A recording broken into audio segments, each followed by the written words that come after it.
So what I think is the execution of the tribute may not have come off the way that everyone wished that it would have, but intent actually matters, and rock music needs to reach out to new listeners if it's not going to die out, even if it sometimes ruffles feathers. At a recent performance honoring Ozzy Osbourne, Aerosmith and Yungblud teamed up on stage, and while some fans loved seeing the new and old generations of rock collide, not everyone was impressed.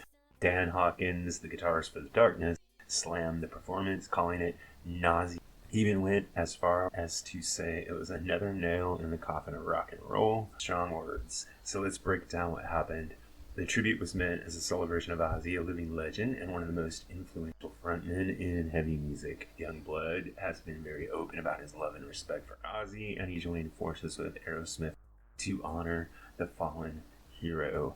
But to some ears, the performance just didn't land, and Dan Hawkins was foremost among those raising objections. He didn't hold back, and he said that the collaboration was just a career move rather than a heartfelt tribute, saying, quote, "It makes me sick how people jump on this to further their own careers," end quote. So here's the thing. Hawkins' criticism taps into real tension in the rock community. On one side, you've got veterans who see these kind of collaborations as cheap publicity stunts, diluting the spirit of rock and roll.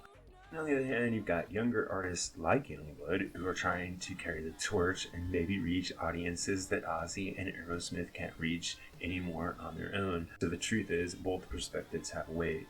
However, the performance may not have been flawless musically, and this is not a reason to dismiss Youngblood's respect as fake or opportunistic. It ignores the fact that he's been pretty vocal about his support for Ozzy for years and years and years. This isn't just some random bandwagon move for him. And this is where I want to push back a little bit more on what Hawkins said. So what I think is the execution of the tribute may not have come off the way that everyone wished that it would have, but intent actually matters, and rock music needs to reach out to new listeners if it's not going to die out, even if it sometimes ruffles feathers.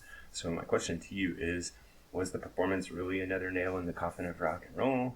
Or was it a flawed but genuine attempt to bridge generations? Let me know what you think.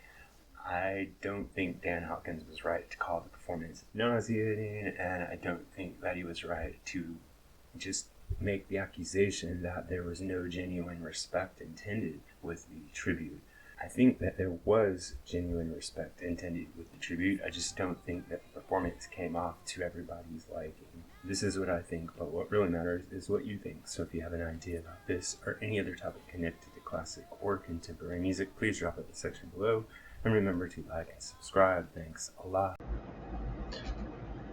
Music Guru here, asking you to help us on our march to 10,000 subscribers.